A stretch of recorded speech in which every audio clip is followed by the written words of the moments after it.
Chers téléspectateurs, bonjour. Toutes nos excuses pour ce retard, indépendant de notre très bonne volonté. Le thème de notre émission du jour est connu, il est simple. La révolution des casseroles, est-ce un coup tordu de l'opposition et des activistes? Le PDG, le Parti démocratique gabonais au pouvoir, l'a affirmé dans une déclaration à son siège. Pour plus de lumière, nous invitons un des opposants gabonais, Alexandre Barraud-Chambrier. Monsieur le Président, bonjour. Bonjour, Yves-Laurent Romain. Avant d'entrer dans le vif du sujet, Monsieur le Président, nous profitons de la circonstance pour parler de votre parti, le RPM, qui a fait la une de l'actualité suite à un conflit avec votre ancien compagnon, le ministre Michel Mengamé-Son, avec qui vous discutez les élus de votre parti, car ils avaient été élus sous la bannière du RHM que vous avez fondé ensemble. Nous évoquerons rapidement votre tournée dans le nord du Gabon, puis nous entrerons dans le vif du sujet, à savoir l'implication présumée ou la main noire de l'opposition dans la révolution des casseroles qui a secoué le pays. Monsieur le Président, en très peu de mots, qui est Alexandre Barraud-Chambrier pour ceux qui ne vous connaissent pas? Bien, merci de me donner cette occasion de m'exprimer. Alexandre Barraud-Chambrier est un patriote qui est engagé dans le changement, qui est engagé pour l'alternance politique dans son pays avec d'autres compatriotes, avec d'autres patriotes qui estiment que le Gabon a besoin d'autre chose.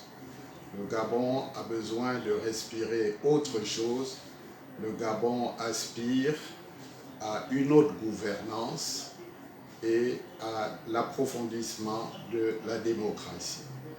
Merci, Monsieur le Président. Vous avez été humble, vous n'avez pas dit que vous avez travaillé à la Banque mondiale, vous avez été ministre et aujourd'hui vous êtes le président du Rassemblement pour la patrie et la modernité. Un mot sur ce parti, c'est quoi exactement le Rassemblement de la patrie et la modernité? Nous avons effectivement, nous sommes nantis d'une expérience, puisque c'est de cela que vous avez voulu parler, d'une expérience administrative, d'une expérience académique, d'une expérience internationale et dans le secteur privé. C'est donc ce background-là qui a constitué les principales phases de mon existence et qui me permet aujourd'hui d'entrevoir l'avenir de notre pays dans le cadre du parti, du Rassemblement pour la patrie et la modernité, qui se veut un parti libéral social qui prône la démocratie, la justice, la liberté et qui est en train de s'installer dans le paysage politique. Le RPM est l'émanation du RHM, du Rassemblement Héritage et Modernité, qui a été transformé, qui s'est muté, qui a subi donc une mutation, un changement de dénomination, un certain nombre de changements dans son organisation dans le cadre de nos objectifs d'animation de la vie politique de notre pays. Justement, Monsieur le Président, c'est le deuxième volet de cette question concernant votre parti. Alors, récemment, il y a eu un conflit entre le RPM et le RHM. À qui finalement appartiennent les élus de votre parti? Bon, mais écoutez, ça c'est l'écume des choses des journalistes que vous êtes. Hein, ce n'est pas du tout péjoratif de considérer qu'il y a un conflit. Pour nous, il n'y a pas de conflit. Les choses sont claires. Je suis le président du RPM qui provient du RHM. Il s'agit tout simplement, comme je le disais, d'un changement de dénomination. Aujourd'hui, je m'appelle Barreau Chambrier. Si je décide d'ajouter Obiang, Barreau Chambrier Obiang, c'est la même personne. Hein? Donc là, c'est des jeux de transfuges, de quelques transfuges qui veulent défrayer la chronique et faire parler d'eux, mais nous savons pertinemment qu'ils n'avaient pas qualité ni pouvoir de convoquer un congrès qui ait de nuls effets. Hein, on leur a délivré un accusé de réception. Bon, ben ça c'est tout à fait normal. Maintenant, le droit, les règles, les textes sont clairs. Il y a l'article 23 de la loi sur les partis politiques qui codifie tout cela. Il s'agissait pour nous d'informer le ministère de l'Intérieur dans le délai de 15 jours, ce que nous avons fait, lequel ministère a mis 18 mois pour nous envoyer donc un récépissé de dépôt. Hein, je vous laisse apprécier le temps et comme par hasard, 10 jours après, il y a eu ce fameux congrès. Justement, donc, Monsieur le Président, il y a eu le congrès et surtout, vous avez perdu un de vos députés qui était aussi un cadre éminent de votre parti, notamment M. Serge Maurice Madiala. Écoutez, ça, il faut lui poser la question. C'est lui qui a fait son choix. Chacun appréciera. Bon, nous sommes libres. Les gens viennent, ils partent. S'ils se sentent bien dans cette ligne qu'incarnent, si j'ai bien compris, ces personnes qui revendiquent le soutien au gouvernement, c'est leur problème. Madiala a été élu sur une ligne très claire du RPM. Il a participé au congrès. Il y a largement participé. Il a été nommé secrétaire exécutif adjoint. Il lisait les nominations. Bon, mais écoutez, je le laisse avec sa conscience et avec ses électeurs qui apprécieront. Monsieur le Président, en dehors de nos questions gabonactu.com, nos téléspectateurs sont censés aussi vous poser des questions. Chers téléspectateurs, préparez vos questions. Nous entrons maintenant dans le vif du sujet. Monsieur le Président, le concert de casseroles. Quel rôle avez-vous joué dans l'organisation de cette initiative? Bon, mais écoutez, déjà votre question est tendancieuse. Nous sommes un pays où les gens sont libres d'exprimer leur mécontentement. Ils n'ont pas besoin qu'on les tienne par la main. Et vous devez comprendre que nous avons tout simplement apprécié la spontanéité de ce mouvement. Nous avons apprécié le fait qu'il s'agissait d'une expression libre, sans tapage, et à partir de là, bon, nous avons soutenu, et nous continuons à soutenir cette expression, ce mouvement de mécontentement vis-à-vis des décisions qui sont prises de manière intempestive, sans recul, sans évaluation par le gouvernement. Monsieur le Président, toujours est-il qu'il y a des organisateurs. Est-ce que ces organisateurs se sont rapprochés de vous? Non. C'est vous qui m'apprenez qu'il y a des organisateurs. Pour nous, il s'agit d'un mouvement spontané de Gabonaises et de Gabonaises, de citoyens libres de toute obédience politique, parfois indépendants, qui manifestent tout simplement leur mécontentement. Pourquoi voulez-vous voir absolument une main noire derrière cela? Monsieur le Président, vous avez lu la presse, on a annoncé la disparition de 3 activistes qui seraient parmi les organisateurs du mouvement. Parce qu'il y a eu des appels qui ont été lancés sur les réseaux sociaux. Si des appels ont été lancés, c'est qu'il y a des gens qui ont eu l'initiative. Apparemment, la police rechercherait ces hommes-là. Vous voulez vous disculper, Monsieur le Président? Non, moi je n'ai pas à me disculper, je n'ai pas à me justifier. J'assume mon soutien à ce mouvement qui s'exprime tous les soirs à 20h en tapant sur les casseroles. Et moi-même, je pense que je l'ai fait de manière très claire et j'assume ce que j'ai fait. Je n'ai pas à me disculper vis-à-vis de qui et vis-à-vis de quoi. Nous sommes dans une république, il y a des règles qui sont là. Dès lors que nous respectons ces règles, je n'ai absolument pas d'état d'âme là-dessus.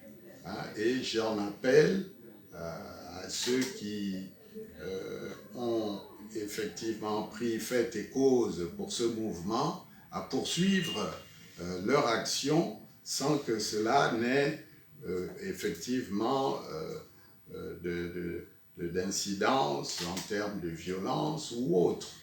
Monsieur le Président, question des téléspectateurs, c'est Samuel Sainté qui vous pose la question.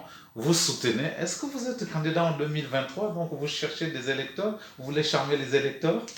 Bon, mais écoutez, nous sommes en 2021. Nous ne sommes pas, pour le moment, 2023 n'est pas à l'ordre du jour. Je fais mon travail et si ce monsieur trouve que mes actions peuvent être suivies, pourquoi pas, tant mieux. Monsieur le Président, une question de Claudie d'Aubameyan qui dit pensez-vous que le régime Bongo finira un jour, étant donné que des rumeurs annoncent les candidatures de Noureddine Junior Bongo et Noureddine Valentin Bongo et de Junior Bongo en 2023? Écoutez, les rumeurs annoncent ce qu'elles veulent bien annoncer. Pour le moment, nous vivons une situation qui est défavorable à nos concitoyens, qui est défavorable au Gabon. Et ce qui m'intéresse, c'est de rester concentré avec nos autres amis de l'opposition, engagés politiquement, opposition véritable, pour changer le cours des choses. C'est ça qui nous intéresse. Tout le reste... Monsieur le Président, vous dites que vous soutenez le mouvement, mais il y a eu des morts, et à Libreville notamment, il y en a 2.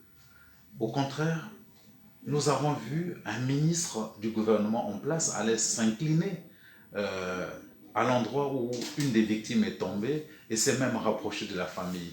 Vous soutenez simplement le courant et vous manquez de compassion pour les victimes? Qui vous dit que je n'ai pas rencontré les familles? Est-ce que j'ai besoin de faire des photos pour ça? Est-ce que j'ai besoin de faire savoir ce que je fais, ce que, en tant que citoyen, nous accomplissons?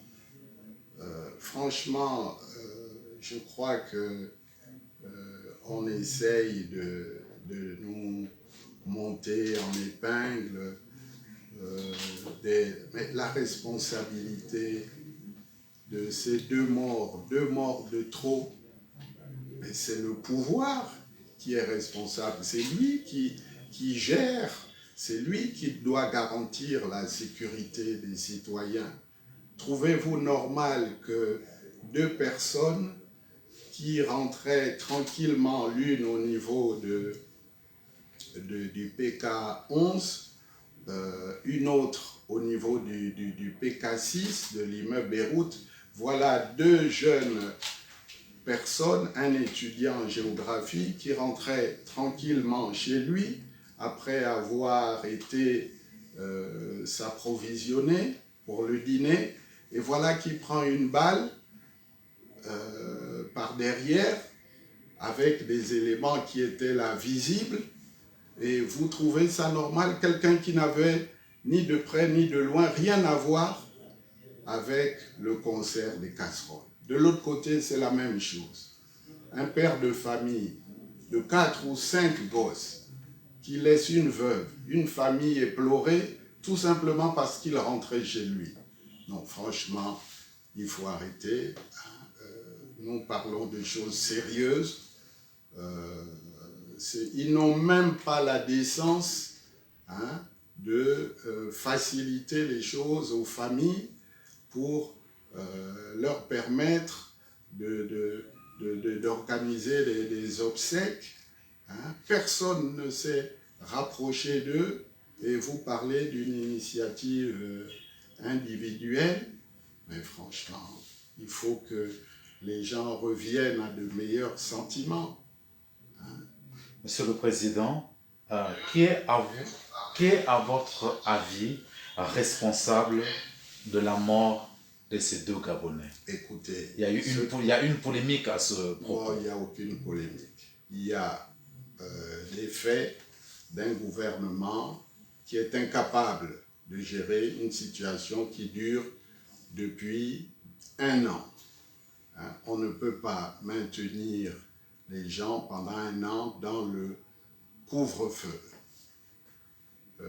Il y a d'autres pays qui nous environnent et les gens voient très bien comment ça se passe dans les autres pays. Le Gabon n'est pas un cas à part. Il y a que des mesures contre-productives, mal pensées, ont été imposées, restreignent les capacités des gens de s'organiser pour pouvoir survivre dans certains cas, et que ce gouvernement est sourd à ce mouvement spontané et que c'est eux qui doivent assumer la responsabilité. Quand on n'est pas capable de faire face à une situation, eh bien, on en tire les conséquences et on démissionne. Voilà, on démissionne parce qu'on a failli, parce qu'on n'a pas été capable de protéger les citoyens, et soi-disant qu'on cherche à les protéger contre une pandémie, en réalité, ils ont réussi le tour d'exploit de tuer 2 personnes, 2 innocents. La version officielle nous a bien dit que c'était une voiture inconnue avec des personnes encagoulées. Bon, écoutez, le procureur de la République a ouvert une enquête. Nous espérons que cette fois, sans trop nous faire d'illusions, les choses iront à terme et qu'on saura qui sont les coupables. Mais franchement, soyons un peu sérieux. Qui dispose de tous ces moyens d'investigation? Ils le savent certainement à cette heure-ci. Il n'y a pas besoin de faire une longue enquête pour savoir qui était sur les lieux et diligenter les opérations immédiatement pour confondre les coupables. S'il s'agit d'une bavure, eh bien, il faut assumer, il faut le dire clairement.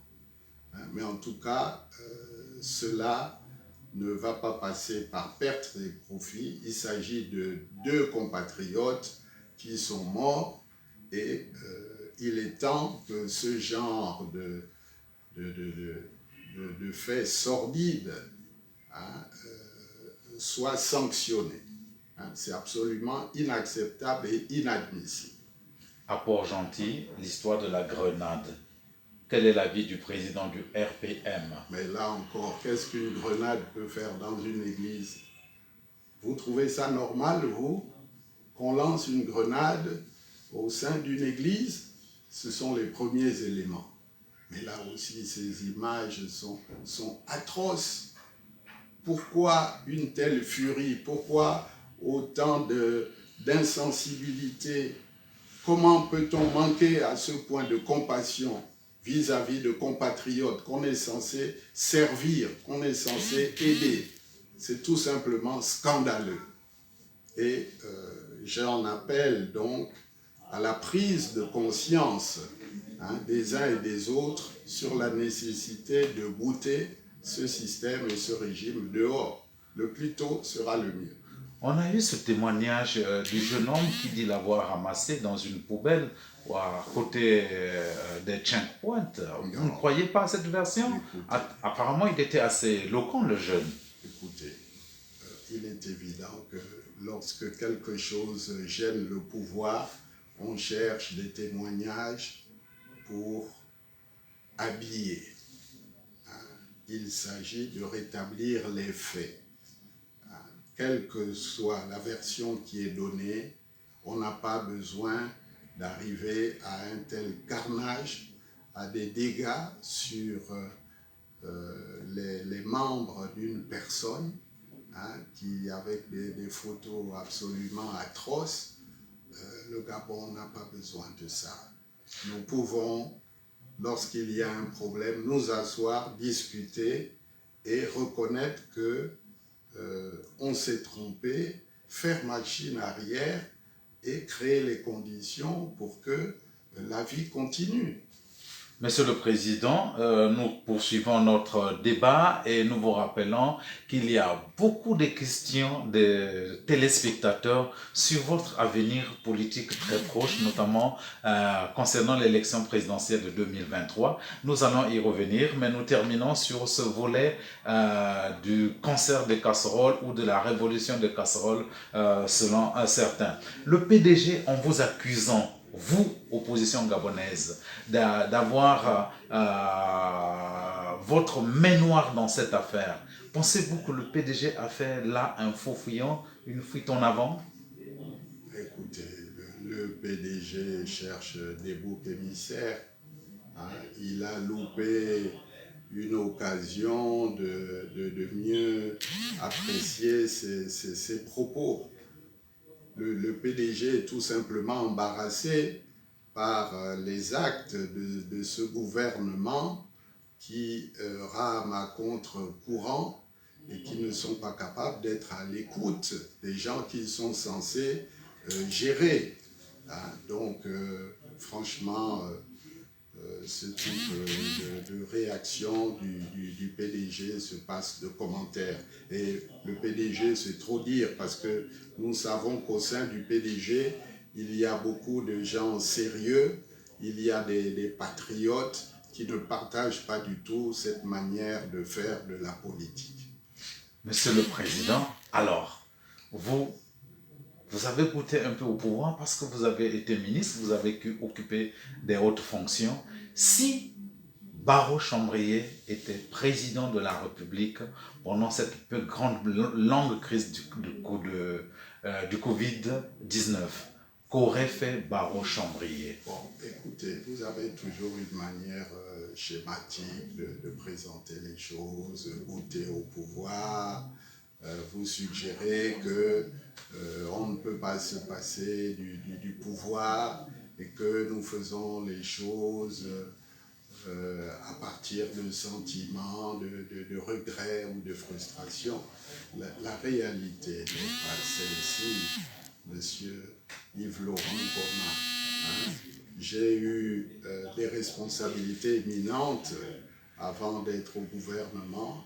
J'ai été dans une institution internationale où je rencontrais les chefs d'État, les chefs de gouvernement, les responsables des plus grandes institutions, où j'avais l'occasion véritablement d'impacter en faveur du développement des pays, où nous pouvions définir les politiques économiques et financières au niveau régional, et où nous avions des discussions sur les grands accords mondiaux.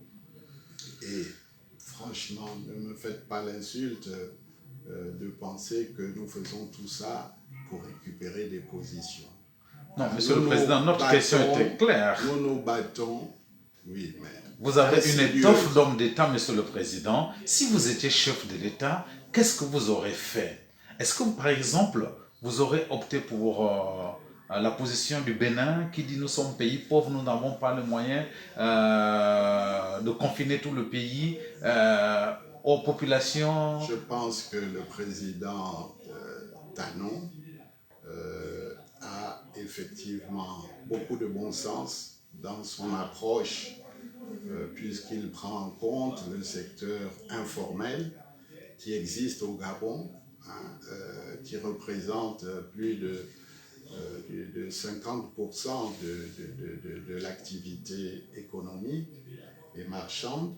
Et à partir de là, il est évident que maintenir un couvre-feu à 18 heures sans limite, sans qu'il y ait d'évaluation, maintenir un couvre-feu depuis mars 2020, c'est un non-sens quand on sait que beaucoup de nos compatriotes vivent de ce secteur informel, de ces petites activités commerçantes, de cette débrouille, de ces petits boulots, de ces petits travaux.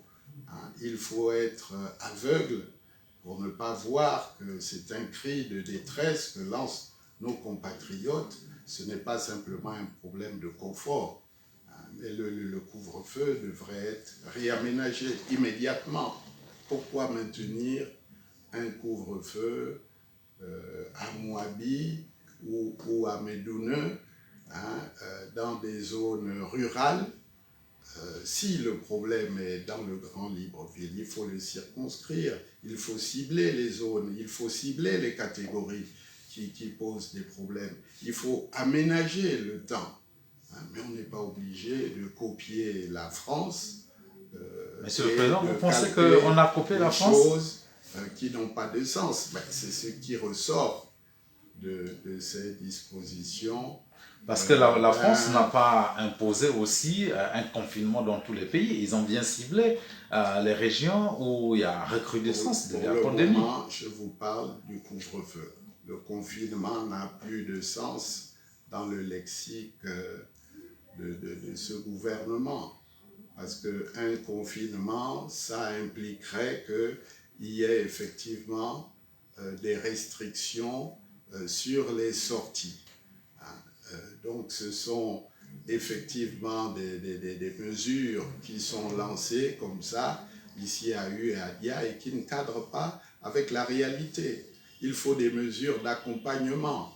Vous ne pouvez pas simplement intervenir pour dire vous êtes privé de ceci, vous êtes privé de cela, et vous ne faites rien pour compenser les effets négatifs de ces mesures. C'est de cela que nous parlons, de l'absurdité de ce type de mesures qui fait qu'avec 1 800 000 habitants, nous sommes constamment en train de constater effectivement qu'il y a eu une montée, une aggravation. Nous ne nions pas la nécessité de prendre des mesures, mais ces mesures doivent être étudiées par des comités scientifiques qui sont mieux avisés plutôt que de prendre des mesures pour empêcher les gens de circuler librement. Bon, mais de toute façon, tout cela cache des problèmes de fond que nous connaissons tous bien. Lesquels, Monsieur le Président, comme dit le peuple, dites tout, Monsieur le Président. Qui prend les décisions au Gabon? Qui gouverne le Gabon exactement aujourd'hui? C'est la question que tous les Gabonais se posent. On voit bien que ça ne marche pas quelque part. On voit bien que tous ces conseils des ministres virtuels, via les caméras en vidéoconférence, cachent un problème de fond que tout le monde connaît. Et il va bien falloir résoudre ce problème. Voilà. Mais le rôle du Premier ministre et du gouvernement est d'être à l'écoute des populations Et quand on n'est plus capable de faire cela, eh bien, nous demandons tout simplement leur démission. Monsieur le Président, vous le dites bien, l'écoute de population. On a bien entendu le Premier ministre qui est sorti pour annoncer désormais la gratuité des tests Covid. N'est-ce pas une mesure en faveur des populations? Ça avait déjà été annoncé il y a Et cette fois-ci, pratiquement un an. Ça n'a jamais été effectif. Voilà un gouvernement qui annonce des choses et qui ne les fait pas. Nous verrons bien à la pratique comment ça va se passer. Comme on avait annoncé qu'on allait décentraliser les lieux pour les tests, et tout est toujours concentré au grand laboratoire Gaouma, c'est ça, vous le savez parfaitement. Ce n'est que maintenant qu'on essaye d'associer un peu les autres structures qui peuvent aussi participer. Non, franchement, on nous a parlé d'un dépistage massif, on ne l'a jamais vu. Il n'y a pas de dépistage massif. Les gens se font dépister lorsqu'il y a un problème. Mais le Gabon, franchement, avec 1 800 000 habitants, au lieu d'augmenter les budgets de la défense militaire et de la présidence de la République, vous pensez qu'on ne peut pas donner davantage au secteur santé, qu'on ne peut pas aider les Gabonais à faire face à une maladie, à une pandémie qui vient du fait que les mesures ne sont pas prises à l'entrée des frontières, que les gens rentrent au Gabon avec le Covid, et qu'au lieu de les mettre en quarantaine dans des structures qui sont censées avoir été réservées, les gens rentrent librement. Non, franchement. à la décharge du gouvernement, Monsieur le Président, il y a quand même la gratuité de transport pour ceux qui ont la possibilité d'avoir un bus de transport public. Il y a eu cette mesure d'électricité. Pour ceux qui ont la publicité. La possibilité ou qui le veulent bien, Monsieur le Président. Mais faites le tour de Libreville le matin. Il vous est arrivé de faire le tour à partir de 6h30, 7h, de voir les files d'attente. Vous appelez ça un système de transport? Le Premier ministre a annoncé une augmentation des capacités en termes de bus. Monsieur le Président, il y a eu aussi cette mesure... Il ferait bien de regarder les choses sur le terrain avant de faire des effets d'annonce comme ça. Il y a eu la mesure sur l'électricité et l'eau aussi. Ah oui, vous l'avez mesuré, vous? Vous savez qu'est-ce qui a été décaissé? Exactement, est-ce que vous le savez? Monsieur le Président, on a fait beaucoup de politique. On va juste une petite parenthèse économique. Non, ça, c'est pas de la politique. Vous êtes économiste, Monsieur le Président. Quelle est votre lecture de la situation économique du pays depuis mars 2020? Écoutez, les choses se dégradent.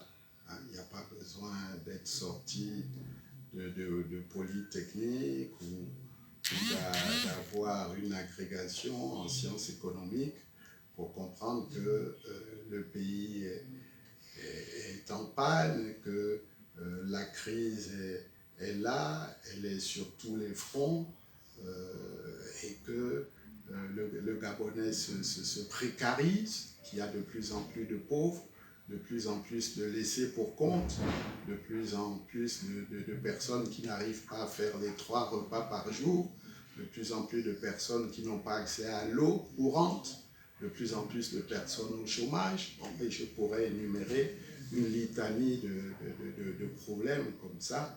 Nous resterions là pendant plusieurs heures, voire plusieurs jours. Donc nous n'avons jamais été aussi bas. Nous n'avons jamais été aussi bas en dehors des discours lénifiants et des aides multiples qui viennent de l'extérieur. Il y a un problème. Croyez-vous aussi, comme beaucoup d'autres, ces ressources, l'endettement du Gabon, parlons-en, l'encours de la dette qui est au-dessus de 70% du PIB, qui sont les critères de la CEMAC. Et tout cela, où est la contrepartie de toute cette dette? 1 500 milliards en une année, en un exercice supplémentaire. Aujourd'hui, nous sommes à plus de 6 000 milliards d'encours de la dette. Alors que en 2009-2010, l'encours de la dette se situe à moins de 20%. Alors tout cela, on n'en voit pas la réalité, la concrétisation sur le terrain, dans les secteurs sociaux. Toutes ces ressources qui ont été dilapidées, il va bien falloir faire face. Donc il y a un vrai problème. Ce n'est pas le problème d'Alexandre Barrault-Chambrier qui serait, selon vos dires, enfin, vous n'avez pas tout à fait dit ça, mais qui réagirait de manière mécanique ou parce qu'il en voudrait à un tel ou un tel. Pas du tout. Ce que nous voulons, c'est que notre pays soit bien géré par des gens qui ont le sens de l'intérêt général et qui peuvent avoir une oreille attentive vis-à-vis de nos compatriotes. Monsieur le Président, Preti Ola, qui nous regarde en direct, dit, vous parlez vrai, mais sur le terrain, il n'y a rien. Sur le terrain, je viens du terrain. Vous m'avez gratifié effectivement d'une tournée qui a été bien appréciée, je pense, dans le Volontaire, où j'ai reçu un accueil tout à fait mémorable et digne, où j'ai pu échanger avec nos frères, nos compatriotes du Grand Nord. Eh bien, ça, c'est du terrain. Nous allons continuer. Bon, mais il faut aussi que nous puissions prendre le temps de voir comment les paramètres de la pandémie dont nous parlons vont évoluer. Nous allons continuer cela. Nous allons faire du terrain. Monsieur le Président, qui vous avait conseillé cette séquence où on vous a vu en train de piler ou d'amarrer le manioc? Ah, ça vous plaît. C'est un téléspectateur qui pose la question. Non, mais je n'ai pas besoin d'avoir des conseils particuliers pour ça. C'est une réaction spontanée. Je me suis fait inviter par une compatriote qui était en train de préparer donc le manioc, qui était en train de l'emballer. Et nous avons fait ça sans chercher à influencer ou à plaire à qui que ce soit. C'était tout à fait spontané, naturel. Et j'ai une très grande admiration pour cette mère et ces nombreuses mères de famille qui se sacrifient pour leurs enfants. Et dans le cas d'espèce, son fils était détenu en prison et elle faisait ça pour subvenir aux besoins de la famille, pour payer les avocats, pour faire un certain nombre de choses. Et malheureusement, ce sont des situations fréquentes. Monsieur le Président, il y en a qui, à contrario, on dit voilà un bourgeois qui se prélâche auprès du pauvre. Bon, mais vous savez, on ne peut pas faire plaisir à tout le monde. Hein. Où est-ce que vous allez partir après le Volontaire? Même le Christ n'a pas fait toujours l'unanimité et Dieu seul sait si autour de lui, il n'a pas manqué de conspiration. Donc il faut prendre tout cela avec philosophie. Ce qui est important, c'est d'être en harmonie avec sa conscience. J'ai beaucoup apprécié le temps que j'ai passé dans cette belle province et je vais continuer. Justement, un téléspectateur vous demande, Monsieur le Président, nous allons vers la fin, chers téléspectateurs. Il nous reste 5 minutes avec le président Barrault-Chambrier. Posez les questions. On sait que vous discutez entre vous sur le film. Merci beaucoup. Likez, continuez à aimer. Si vous êtes triste, faites-nous le savoir. Merci beaucoup. Alors, Monsieur le Président, après le Volontaire, quelle sera la prochaine province? Écoutez, vous le saurez en temps et en heure. Vous le saurez en temps et en heure. Voilà. Donc, pour le moment, le RPM se prépare. Nous sommes constamment en train de nous préparer. c'est tout à fait le rôle d'un parti politique que d'être sur le terrain. Et nous avions déjà fait pas mal de terrain au niveau de l'estuaire. Nous avons été dans le passé dans le bouée maritime. C'est un travail régulier. Je ne vois pas pourquoi cela surprend les gens. Et dès qu'ils nous voient... Monsieur le Président, vous avez question d'un téléspectateur. Vous étiez dans le Wellington. Comment les populations vous ont-elles dit, comment vivent-elles ces mesures restrictives contre le Covid? Écoutez, c'est effectivement un environnement qui est différent, où effectivement les préoccupations sont tout autres, parce que il y a d'autres problèmes. C'est une province qui au départ était agricole, comme vous le savez, qui a perdu beaucoup de sa part de marché dans ses activités, du fait que les politiques pour soutenir ces activités n'ont pas toujours été bien ciblées. Il y a un abandon des villages parce que autour des villages, il n'y a pas de pôle de croissance, de pôle économique pour permettre d'occuper les jeunes, d'occuper les populations. Il y a des problèmes de route qui étaient flagrants. Il faut vraiment s'armer de patience pour ne pas rester, pour ne pas perdre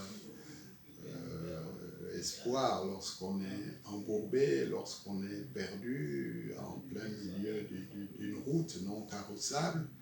Il y a beaucoup de problèmes, beaucoup de choses. En tout cas, Monsieur le réaliser. Président, nous tirons vers la fin. On vous demande, un téléspectateur vous demande pourquoi il ne vous voit plus à côté de Jean Ping, en quoi vous-même vous pouvez être une alternative pour 2023. Ça, c'est vrai. Vous avez bouclé ce que vous avez prévu. Non, mais écoutez...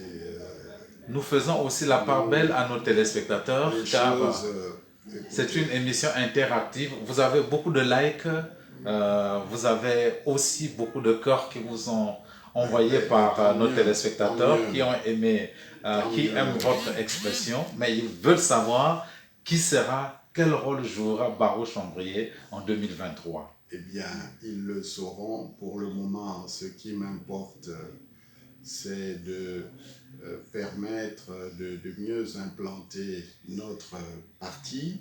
Ce qui nous importe, c'est de participer au débat pour que les choses puissent changer, qu'il y ait de nouvelles perspectives, que effectivement les Gabonaises et les Gabonaises puissent considérer que les hommes politiques ne sont pas systématiquement des pourris, des vendus, des voleurs ou des gens qui font 2 pas en avant, 5 pas en arrière.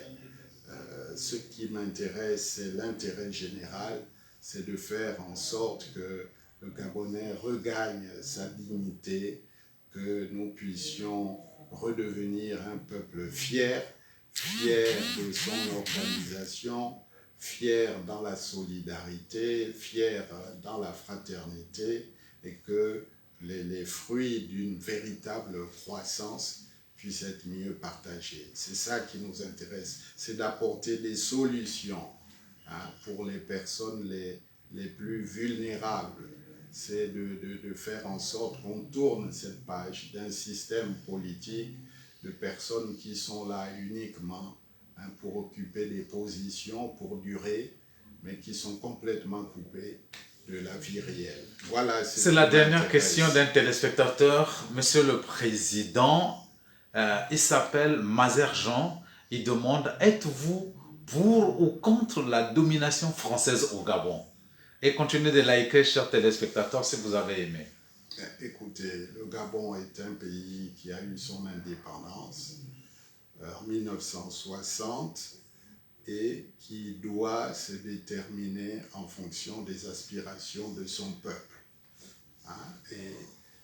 Mais nous avons un certain nombre de partenaires, dont la France, qui est un partenaire historique, et il ne s'agit pas de passer le temps à se plaindre, il s'agit d'avoir des responsables qui savent où ils vont et qui sachent défendre les intérêts du Gabon. Voilà, je crois que c'est ça qui est important, et de ne pas chercher tout le temps des boucs émissaires. Merci beaucoup, Monsieur le Président. Merci, chers téléspectateurs, d'avoir été très nombreux. Merci pour les likes. Merci pour votre participation.